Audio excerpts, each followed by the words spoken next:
Bismillahir Rahmanir Rahim. It is 12 o'clock Jeddah time. It is 1 p.m. Abu Dhabi time. And we are starting now our presentation for the Emirate Mars Mission. Excellencies, ladies and gentlemen, it is my pleasure to welcome you all to today's webinar on the launching of the Emirate Mars Mission, the Hope probe on 19th July of 2020. It is my pleasure to welcome the experts from the member states in the field of space exploration, students, general public, and we have here today Engineer Omran Sharaf, the director of this project at Mohammed bin Rashid Space Center. I'm also very much pleased to welcome here today with us the representatives of the Russian Space Agency. And Russia, besides being the leading country in the field of space exploration, is the observer state in the Organization of Islamic Cooperation. So, Mr. Omran Sharaf will make a brief presentation about the Mars mission and will later answer the questions of all of the participants. But before I hand over to Mr. Omran for the presentation, I would like to take this opportunity to congratulate the leadership of the United Arab Emirates and the whole team of the engineers, scientists, and researchers who have worked day in and day out to make this dream a reality. The story of the Emirates Mars mission is a fascinating story of determination, commitment, and hard work. UAE's journey to Mars started in 2014 when His Highness Sheikh Khalifa bin Zayed Al Nahyan, the president of the Arab Emirates, announced his decision to send an unmanned probe to Mars by 2021. At that time, he said, and I quote, "The UAE Mars probe represents the Islamic world's entry into the era of space exploration. We will prove that we are capable of delivering new scientific contribution to humanity." But at that time, with no space agency at hand and no planetary scientists, UAE's road to Mars was long and arduous. It is only through sheer commitment and hard work that a team of young scientists at Mohammed bin Rashid Space Center made this dream come true. We congratulate all of them on their achievements and wish them best luck for future projects. Launching of Hope probe is an outstanding technological achievement, but also a beacon of hope and inspiration for the Muslim youth. The project will be a torchbearer in attracting more young people in the Muslim countries to take up the science, technical, engineering, mathematics education in the schools and universities. One more inspiring dimension of this project is that more than 40% of the total workforce for the project are women.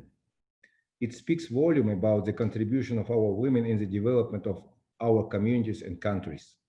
These women scientists are role models for the others, and a whole new generation of women scientists in the Muslim country will be groomed in the years to come. Ladies and gentlemen, I don't want to keep myself long between you and Mr. Omran. And Mr. Omran is involved in this project from its initial conception and worked tirelessly for developing, launching, and operating the Hope probe. I would like to inform that we will start with a short documentary video, and after the presentation, Mr. Omran will be able to answer the questions raised by the audience. I request all of you to type your questions so that he can respond to them. Thank you very much, and back to Abu Dhabi. Bismillah ar-Rahman ar-Rahim. Assalamu alaikum. I don't know if you can hear me. Can I have the slides on, please?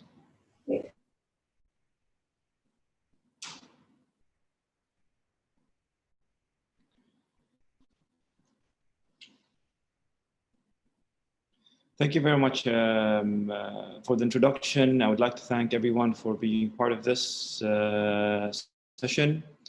We are honored to be with you and to give you an overview about the Emirate Mars mission, the history behind the mission, and why the UAE has decided to send a mission to Mars. So this story started in 2006, even though the mission started in 2014. However, the UAE government in 2006 wanted to stimulate and build an ecosystem to support the establishment of an advanced and a competitive science and technology sector in the UAE. And that's why the UAE looked at space. And the reason why they looked at space is because of the challenges that space sector brings with it, the different set of skills that you need to have within a space sector to be able to deliver a mission. And also at the same time, it has that inspirational aspect to it, to inspire the youth. To build a whole sector, we needed to inspire Emirati youth to go into a new area, to go into the field of sciences and technology, to start studying engineering and sciences. And that's why the UAE decided to build its space program, which started with the knowledge transfer program, working on a remote satellite mission, DubaiSat-1 and DubaiSat-2, which we built it jointly with our knowledge transfer partners in South Korea. So actually I was based in South Korea for about 7 years. On the day of the launch of DubaiSat-2, the UAE leadership asked us to explore the option of whether it's possible for us to send a mission to Mars. However, the reasons behind it was very specific and very big. It was beyond the UAE. It was actually about the region, about the Muslim world, about even the Emirati youth. So in 2014, this mission was announced by the leadership, and the requirements that were set for the teams were very clear. The first requirement was to reach Mars before the 2nd of December 2021, which is the 50th anniversary for the establishment of the UAE. So the UAE government wanted to send a very strong message, not just to the Emirati youth, but also to the Arab and the Muslim world youth. That is, if a nation, a young nation like the UAE is able to reach Mars in less than 50 years, then you can do much more. Given your history, given the history of this region, of the Islamic world, in generating knowledge, in contributing to humanity, by bringing new knowledge and capability to humanity. More than 800 to 1,000 years ago, this region and the Muslim world were generators of knowledge, were a symbol of coexistence. We had people from different backgrounds, from different faiths, living together and building the region and contributing to the region. Scientists from this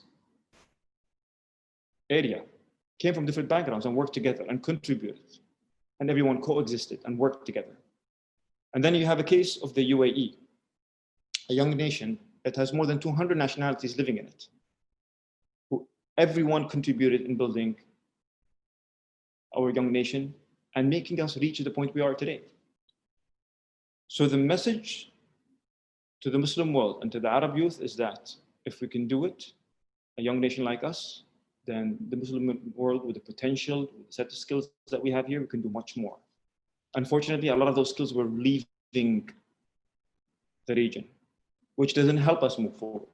So that's the message that the UAE wants to send, is let us be more integrated, let us coexist, let us invest our time in building our nations and generating knowledge. The moment we stop generating knowledge, the moment we stopped accepting differences, that's the moment we start moving backwards. So that's one of the main messages that UAE like to send through this mission. The other thing that the Prime Minister gave us, a very clear direction. He said, build it, don't buy it. Work with others, learn from others, don't start from scratch. However, you need to build it. And that's why we partnered up with the University of Colorado at Boulder, who are our main partners in this mission, to deliver this mission. One of the main reasons also is because we had 6 years. Going to Mars is very difficult. 50% of the missions that have been sent to Mars have failed. So there's a lot to learn. And missions like this usually take 10 to 12 years to deliver. However, the UAE had only 6 years to deliver the mission since its announcement. It was announced in 2014, and the deadline is basically reaching Mars before the 2nd of December 2021. However, the opportunity to launch to Mars comes once every 2 years. So basically, the only opportunity for us to build a mission and not buy it and deliver it, and to make sure it reaches Mars before the 2nd of December 2021 was launching in summer 2020. If we missed this deadline, or if we missed this deadline, we would have had to launch basically in 2022. So it put a lot of pressure on us. And also when it comes to the budget allocated was very limited. So the government was very clear. They said, you need to come up with a new model of doing things. You do not have the budgets that other nations have when it comes to space exploration. You have a very limited budget. You have to stick with this budget. And we did deliver this mission within that budget. And basically, you need to learn from others and come up with a new way of doing things so that others learn from us. Usually, nations, when they build such programs, they tend to start things from scratch or do things on their own, and which works very well for them. However, in the UAE's case, we didn't have that leverage because we don't have time. And I'm going to come back to the point of why time is critical for us. And the other requirement that we received basically from the government was the science has to be novel. It shouldn't be something that's been done before. We need to give back to humanity. So that's why our orbiter is gonna provide for the first time to the scientific community around the world a global view, a holistic view of the Martian atmosphere at different times of the day and different seasons. We'll be studying the relationship between the lower layer and the upper layer of the Martian atmosphere. And basically the escape rate of hydrogen and oxygen. And for that, to do that, we'll be using 3 instruments. A visible camera, an infrared instrument, and an ultraviolet instrument working together. So that's what's unique when it comes to the mission scientifically. However, there was another requirement that we received, which goes back to the main goal that why the space program was established. So it was about building an advanced science technology sector in the UAE. Why do we need it? 2 reasons. The first reason, the government wanted to create a competitive, creative, and innovative knowledge-based economy. So it's about the future of the UAE's economy, and also to address our national challenges, which includes water resources, food resources, and clean energy. These challenges, or these goals, are critical for the UAE and for the future of the UAE. And the government wanted to build local capability, a team or capable of scientists and engineers who are able to address those challenges. So space was the right catalyst for that. So the main goal is not reaching Mars. The main goal is not reaching space. It's a mean or a tool for a much bigger goal. To encourage Emirati youth to go into engineering, to encourage Emirati youth to go into sciences. Since the announcement of the mission, we saw universities that had no science programs starting their scientific programs because of the mission. We saw students switching majors from finance and international relations going into math, chemistry, and physics. UAE government invested a lot in building engineering capability. So we have a lot of engineers. However, scientists had very limited career path. So not a lot of people went into that area. But because of the mission, of the Emirate Mars Mission, we started seeing people shifting into that area. Why? Because scientists are the ones who come up with new findings and new discoveries, and the engineers take this knowledge that they found or that they generated and convert it into products. They complement each other. They work with each other. So these were the goals behind this mission. And basically, based on that, the team formalized the plans, put in the action plans for this mission. The challenge here was not just delivering a mission in 6 years. The challenge here was not just that there's a 50% chance of failure, but also there's many different aspects. How will I transfer the knowledge? And the government was very clear that this mission is not about space sector. It's about the impact. It's a national project about the impact it will create in other sectors. The government wanted to see a disruptive change in our academic sector, wanted to see a disruptive change in our industrial sector, in our economic sector, and all different sectors through this mission. That's why this mission is a national project, not just a space sector project. So that was a challenge to create that impact. The team had to go beyond what we're used to, basically focusing on space missions, to actually working at national level with different sectors and going with academic sector, engaging with them in different programs, starting different education outreach programs, getting engaged in the curriculums in the schools and so on, working with the government on supporting them in setting the new directions. The other challenge was also the launcher itself. You know, you build a spacecraft, you put it on a launcher, a single mistake in the launcher, you lose your whole mission.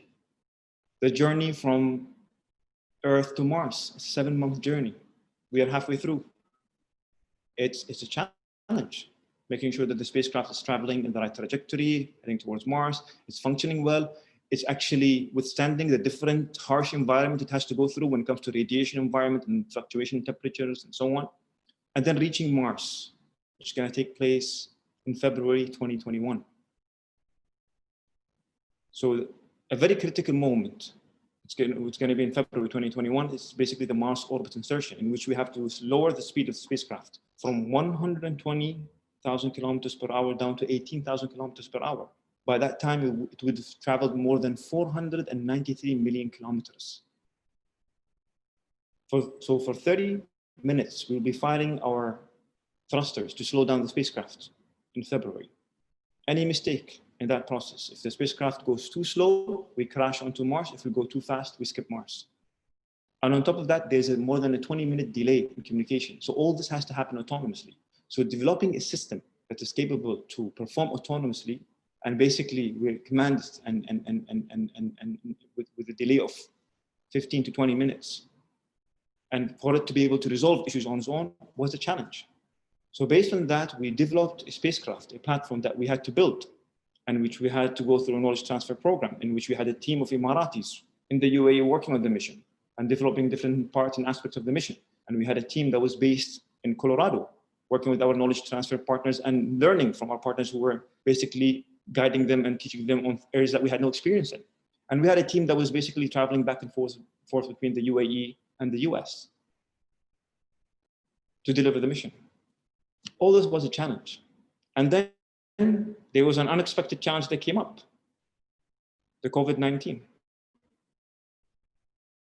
which put our mission actually at a big risk. Our mission was at a risk of being delayed for 2 years because all airports, all airfields around the world started shutting down. So we had to ship our spacecraft out of Dubai to Japan, to the launch site, at the height of the pandemic, when everything was closed. We had to get special permissions, we had to get special arrangements done, which was a big challenge because the team had to be very mobile and react in a proactive way to the risk associated with COVID-19.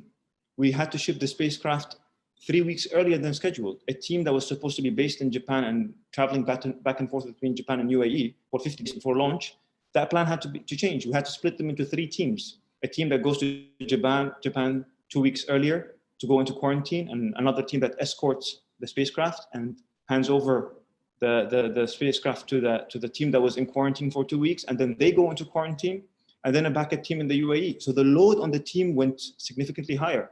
And basically the team that was in Japan, we had to keep them there for 4 months. They were supposed to be there for 50 days, but because of the COVID-19 situation, we had to keep them there for 4 months in an isolated island. So all these were parts of the experiences that we had in the Emirate Mars mission. However, the commitment of the team, the commitment of the leadership in the UAE, and the ownership that the UAE leadership and the team team of Emirati youth that worked on this mission made this happen. And today we are, as I mentioned earlier, halfway through this mission, halfway through the journey, to reach Mars. We're not halfway through the mission. Reaching Mars is halfway through the mission.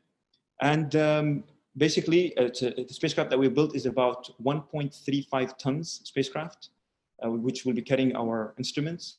It's about 2.5 to 3 meters in height, with 8 meters diameter, 8 meters in width, with the solar panels deployed. And this spacecraft went through harsh testing at environmental testing before being launched. Whether it's radiation, whether it's a shock test, whether it's vibration test, whether it's thermal vacuum test, in which we took the temperatures down to minus 25 degrees and up to plus 60 degrees Celsius for different cycles. All this was part of the journey to deliver this spacecraft and prepare it for the journey that it will take from Earth to Mars and then for the environment around Mars. With this, I would like to end my presentations, and I'm open for any questions at this point.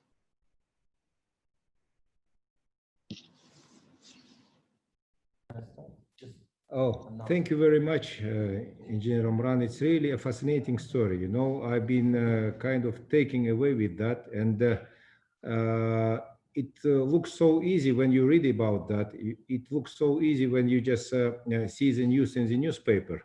But in fact, behind the scene, a lot of work have been done. And it's not only the work for the scientists, but it was a lot of logistical works, a lot of supplement work and so on so far. So it's really just amazing that you have done it.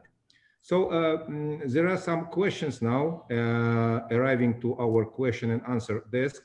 But before we start with our questions, I'm sorry we had a small technical glitch. Unfortunately, the team who is working on this project is not the same team which is working on the UAE Mars Mission team. This is why allow us and sorry for this small technical glitch.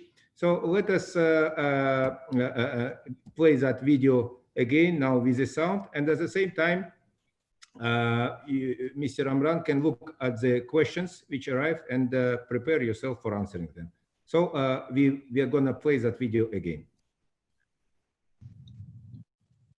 فنحن لا نعرف اليأس ولا المستحيل، فلهذا كان الاختيار على الاسم مسبار الأمل.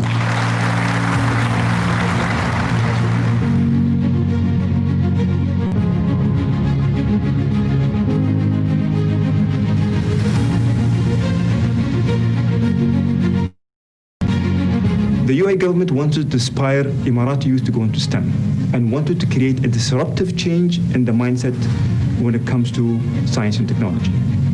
On top of that, it wanted to use the mission as a catalyst for development within different sectors that would serve the creation of a competitive, creative, and innovative knowledge-based economy. So it's about the future of the UAE.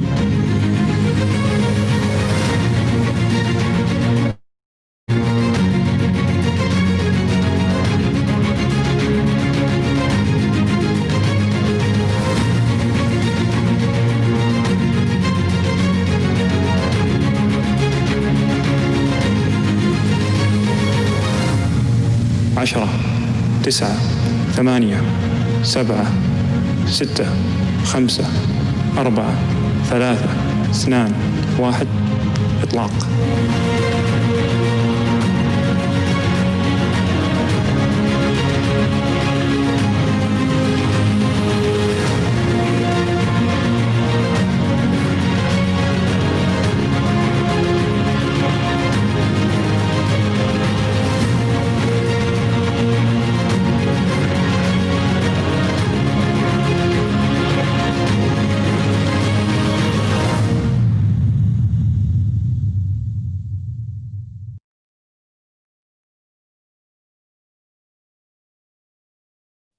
Thank you very much. Really amazing and really inspiring words from His Highness Sheikh Mohammed bin Rashid. So before we go to answering the questions, I would like all of the participants, please put your questions into the special Q&A section of our website. I see some questions are arriving on our chat, and probably UAE team, Abu Dhabi team will be ready. Will be also able to read some of them.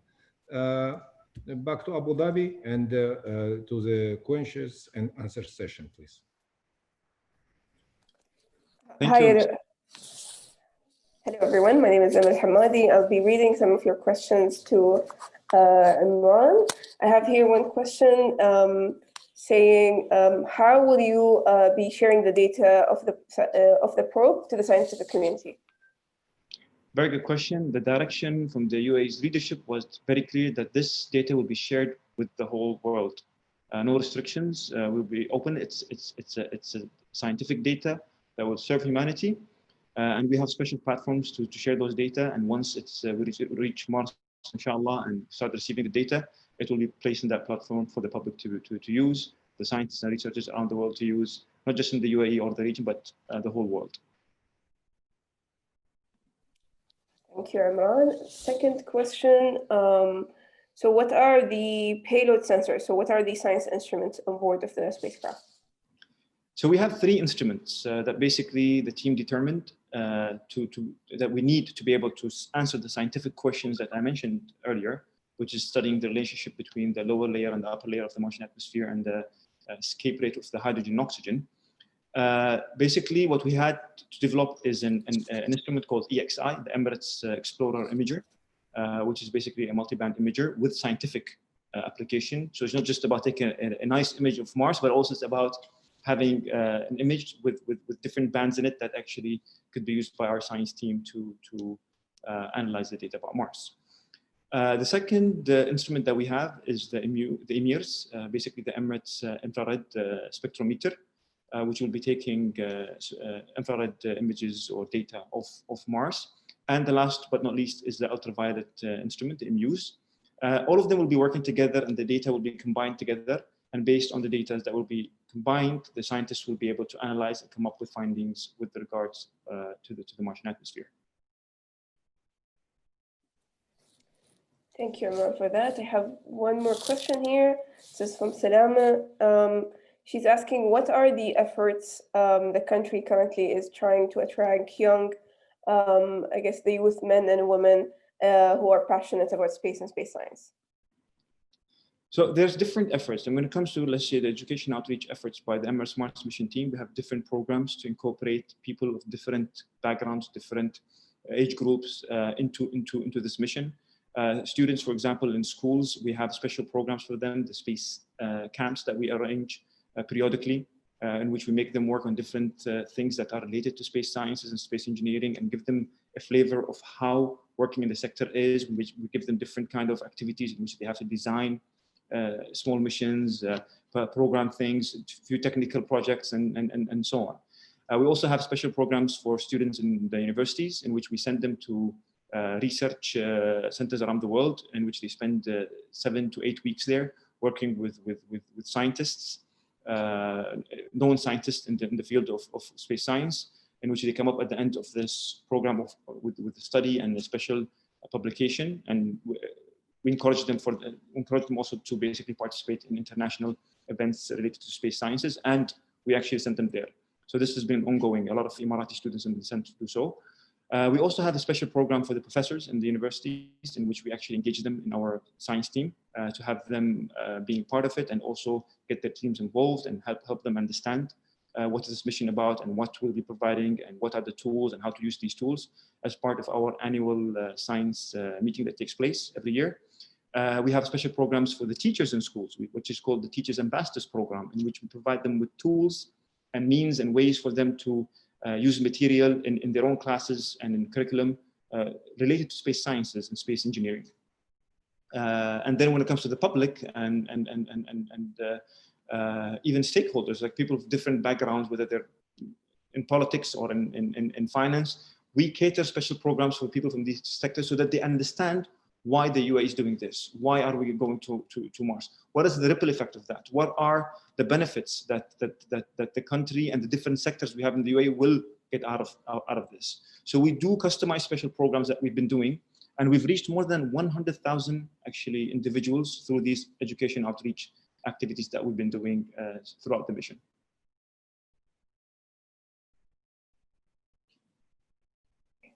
So I have a question, maybe I think you kind of answered this. So Daniel is asking, have we published any, have we have any publication regarding these science instruments? I think you kind of mentioned that, yeah.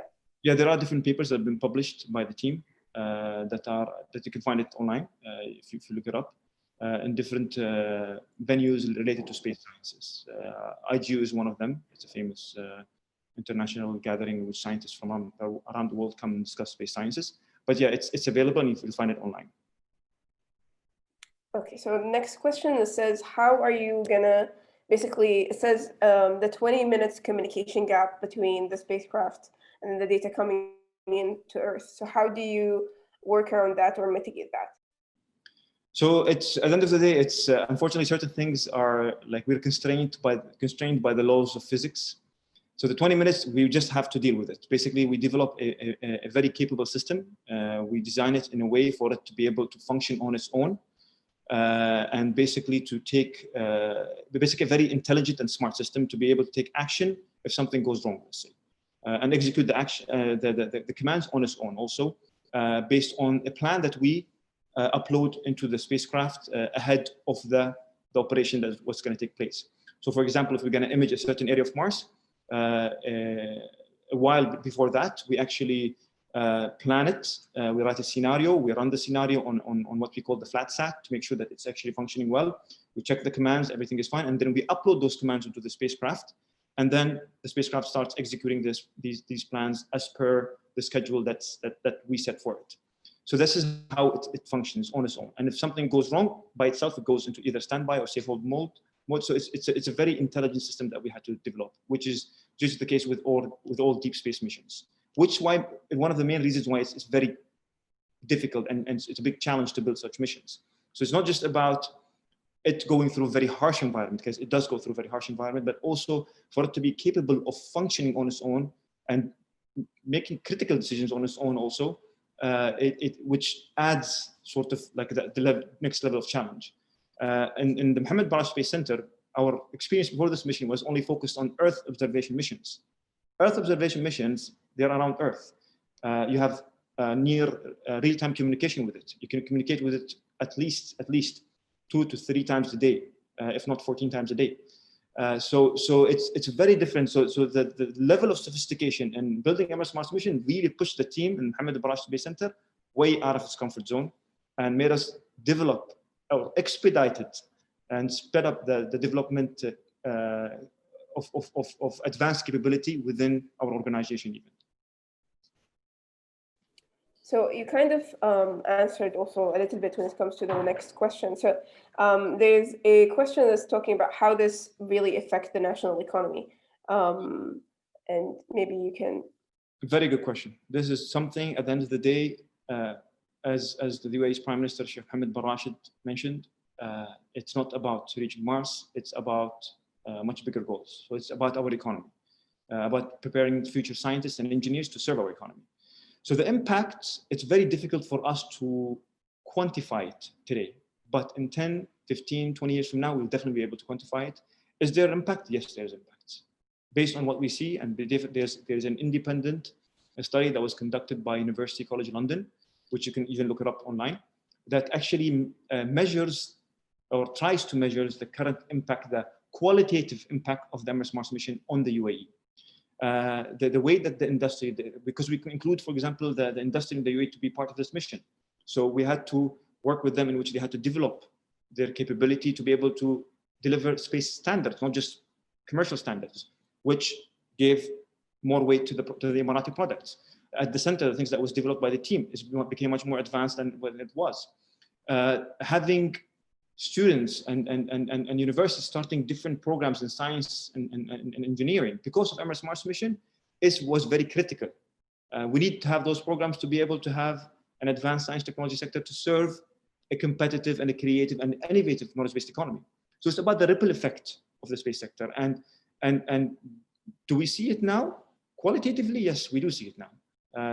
And as I mentioned, there's a report by the University College of London that actually highlights those qualitative impact of that. Quantitatively, we will have to wait, I think, and to see the numbers, because it's too early to come up with these numbers at this stage. So maybe something we can quantify. So there's a question asking about what was the cost of building and sending the probe to Mars. So it cost us $200 million to deliver the mission. Basically, which for us was a challenge. I mean, missions like this usually cost much more. So compared to other missions, it's considered one of the cheapest missions to be sent to Mars, to be honest. So, and if I may add, so the reason why we're able to deliver it within that budget, with the short time frame also, is because of international collaboration. It's because we worked with others. It's because we built it, we didn't buy it. We built it, we didn't buy it. And we worked with others. We didn't do things from A to Z on our own. So I have a question here talking about the payloads. So they're asking about how did we decide on selecting these payload instruments? And if we're thinking of sending a follow-up mission, what kind of instrument that would look like? So identifying the scientific questions were basically the main drivers for the instruments that we chose. And how did we actually identify those questions? Because if you remember, as I mentioned earlier in my presentation, the government was very clear that it had to be novel science. So we worked with a group called MEPAC. Actually, part of our science team, we have members from MEPAC, which is a group of scientists from around the world that basically look at the current data that we have from all the missions that have been to Mars. And based on that, they come up with new scientific questions that needs answering. And nations usually come to this group to take from them the feedback and recommendation when it comes to scientific questions that needs to be explored. And once you answer these questions and you provide it to that community, they come up with more questions. So the questions that we came up with was based on the ones identified by MEPAC, and our team worked with them on identifying these questions. And the answers that, inshallah, the Emirates Mars mission will be providing, hopefully will be generator of new questions for future missions that the other countries and inshallah also the UAE will be sending in the future. Okay, so someone is asking if we are actually thinking of launching in the future from the UAE, if this is something we're thinking of doing, and what would be the steps if we want to do. So as a UAE space sector, we are focused more on developing spacecraft and instruments for the spacecraft and the payloads. Launching capability is a different kind of area within the space sector that we as a space as the UAE as a space sector, we're not currently focusing on it. We are more focused on the science, on the instruments, scientific instruments, on the payloads for different applications, and building the spacecraft platform or the spacecraft system that will be hosting these different instruments and payloads. Another question here, going back to the scientific instruments and payloads. They were asking, how do we know that this data can contribute to the exploration, and how do we know that this is missing? Like, there's no other mission has done this before or not? So again, if you go to MEPAC, it is a group of scientists, an independent group of scientists that is hosted by NASA, but it's from around the world that actually come up with these questions and discuss these questions and discuss the available data. So, and we have members of MEPAC in our science team. So they go through the different data, they see what questions have been answered, and then you answer other questions, but then there's a lot of unanswered questions about Mars. There's a lot that we need to understand about that planet that we still don't understand. Why did it go from a live planet to a dead planet? Why is it so toxic? Why is it losing its atmosphere? So there's a lot of questions that needs to be done, and it's not easy because it's far.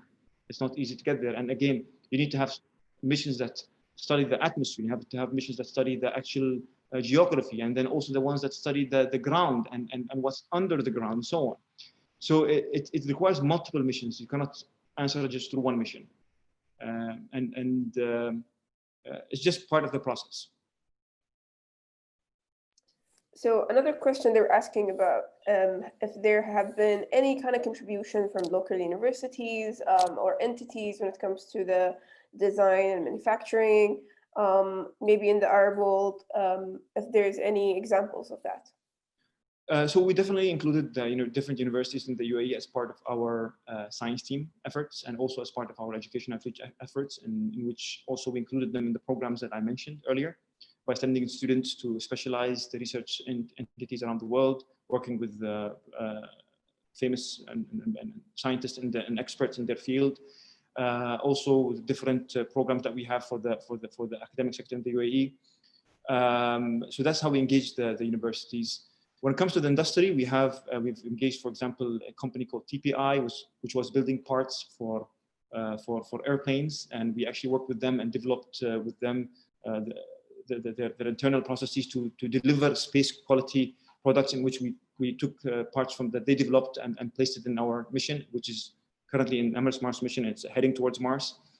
We work with SMEs, small and medium-sized businesses in the UAE, in which we engage them and made them part of our science data center and develop aspects of it. So this is how we engage the different sectors. And for us, it was not just engaging them and help them build capability, but also better understanding the gaps that we have in our ecosystem. Because it's the first time that the UAE government does something like this, in which we try to include such local entities when it comes to the private sector or even industry and universities in a project like this, in a space project like this. So a lot of things we found out that, okay, challenges that we need to address in phases that comes after the Emirate Mars mission. So did we include the different sectors? Yes, we did. Whether it's public, whether it's private, whether it's academic, they were all part of this. Because at the end of the day, as I mentioned, this project was identified by the leadership in the UAE as a national project, not just as a space project. Another question here I have about what kind of, so it's again from Salama, is what is the majors or specialization that you would need to build a mission like that?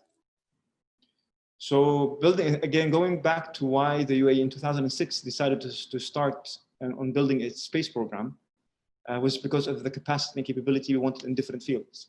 One thing that the space sector or space missions usually offer is that to deliver a mission, you need to have people from different technical and scientific backgrounds. You need to have the electrical engineer, you need to have the mechanical engineer, you need to have the software engineer, the thermal engineer, you need to have the mathematician, the physicist, the biologist, all working together to deliver a mission. So you build capacity in all these different fields. So there's no one specific area. Like you cannot just graduate as a satellite engineer. You have to focus on a certain area and then build your capacity and knowledge and expertise in an area to be identified as a satellite system engineer or as a space scientist, and so on. So all these fields, we need them in space missions.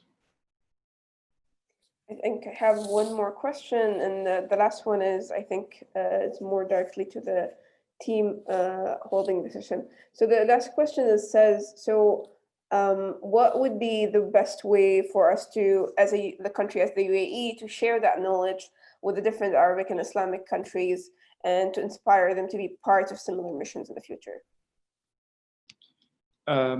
So at the end of the day, this Emirati model that we came up with here, it's something that we can definitely share our experience with the Muslim world and the Arab world and other nations. And that was the whole point here, is that the UAE wants to come up with a new model of doing things, and through the space mission, for example, to create impact. So this mission is more about impact, and there's a lot of lessons learned. We made a lot of mistakes in the process in which we can help other nations learn from us, and how to do things differently. And they can be part of this mission by even getting engaged with our science team and using the scientific data, which we support whoever wants to work on using this data or understanding. We'll be announcing at the right time the platform that would have the different tools for basically the researchers from around the world that can take these tools and use it to analyze our data and basically come up with scientific findings and better understand these things. So different ways that we can do it, and also by collaborating with different nations when it comes to explaining the scientific nature of this mission, how to use this data, how to build capacity. So there are different ways, whether by just looking at it as a project by itself and its impact, or if a nation wants to work with the UAE and get into building like expertise, whether it's in space sector or other scientific and technical sectors, then we can definitely do that.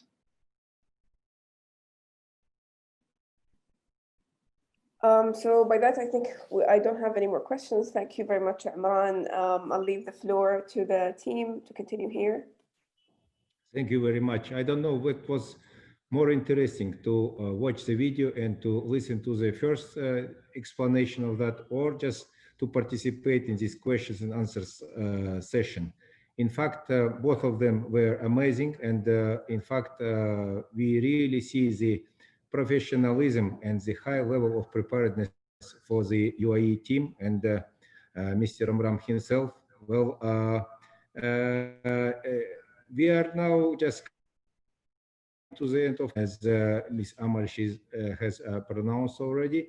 But you know, this session, maybe it is going to its end as virtually, but we all stay in the same, space of interaction, space of coordination, and well, any answer or any information anybody wants to share with the others.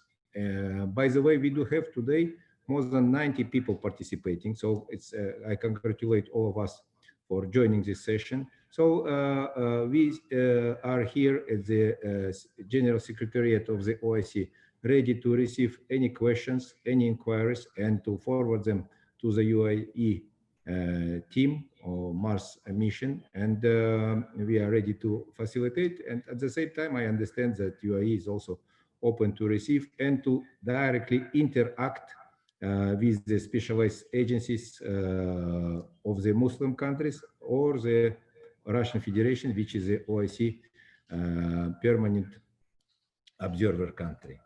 By this, we are coming to the end of this session, and I would like to address my sincere gratitude and appreciation to the UAE team, to Mr. Omran personally. Well, it was so good to listen to you and to gather some new knowledges. And I would like also to note that it's very important that this mission to Mars, inshallah, will reach the planet of Mars in the year of 2021, which is a very significant year for the UAE because it is the 50th anniversary of the creation of the state of the UAE. So I would like to use this opportunity to congratulate the UAE people with this coming anniversary, and say that next year we will be seeing another good achievement of the UAE, which is the UAE Dubai Expo 2021, as well as the UAE's kind initiative to host the second summit on science and technologies. So it was already announced. So we are looking forward to more interaction with UAE in every possible aspect. Thank you very much, everybody. Thank you for participation. And by this, we are closing the session. Ma salama. Well, thank you very much. Welcome, Mr. Askar. Thank you, everyone. Thank you.